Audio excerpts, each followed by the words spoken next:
কি বন্ধুরা, এরকম মুচমুচে একটা ডিমের ডেভিল বানাবেন নাকি? তার জন্য তো দেখতে হবে পুরো রেসিপিটা। চলুন একদম সরাসরি রান্নাতে যাওয়া যাক। দেখুন, তার জন্য দেখুন, কড়ার মধ্যে একটু সর্ষের তেল দিয়ে তাতে দিয়ে দিলাম রসুন আদা গ্রেট করে নিয়েছিলাম, দিয়ে দিয়েছি। আর দিলাম একটা ছোট সাইজের পেঁয়াজ কুচি, দিয়ে ভালো করে ভাজা ভাজা করে নেব।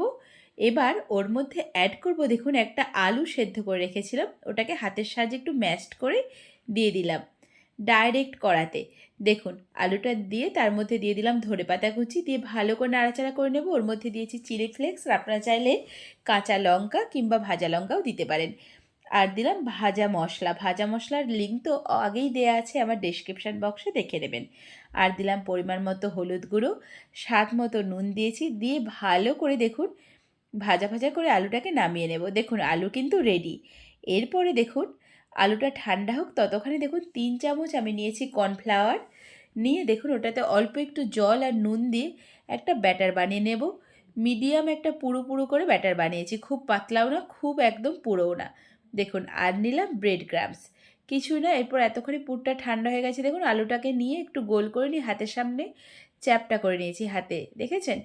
এরপরে ডিমগুলোকে আমি ভাগ করে নিয়েছিলাম, দেখুন এভাবে চ্যাপটা করে এর মধ্যে একটু চিপে দিয়ে তার মধ্যে ডিমটাকে দিয়ে ভালো করে ডিমটাকে একদম পুরো মুড়ে দেবেন। দেখেছেন বন্ধুরা? ঠিক এইভাবে করবেন, দেখেছেন?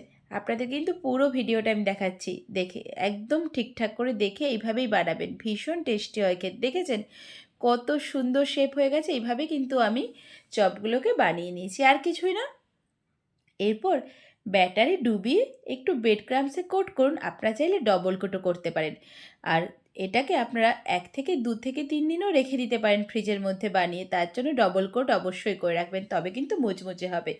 আমি তো এক্ষুনি ভাজবো, সেই জন্য আমি সিঙ্গেল কোটই করেছি। দেখেছেন বন্ধুরা কতটা সুন্দর হয়েছে? দেখুন এইভাবে সুন্দর করে কোটটা করে নেবেন, আর কিছুই না। এরপরে দেখুন গরম তেলের মধ্যে আমি দিয়ে দিলাম, ব্যাস কিছুই না, আস্তে আস্তে মিডিয়াম টু লো আঁচে ভেজে নিলেই রেডি হয়ে যাবে ডিমের এই ডেভিল।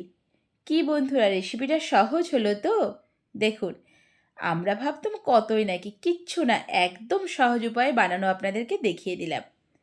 দেখুন এইভাবেই কিন্তু ভেজে নেবেন, যত সুন্দরভাবে ভাজবেন তত কিন্তু খেতে মুচমুচে আর ক্রিপসিও হবে আর টেস্টিও হবে অবশ্যই। দেখুন আর কিছুই না, গরম গরম টমেটো সস দিয়ে সবাই মিলে বসে পড়ুন চায়ের সাথে, খেয়ে তো বলতে হবে দারুণ।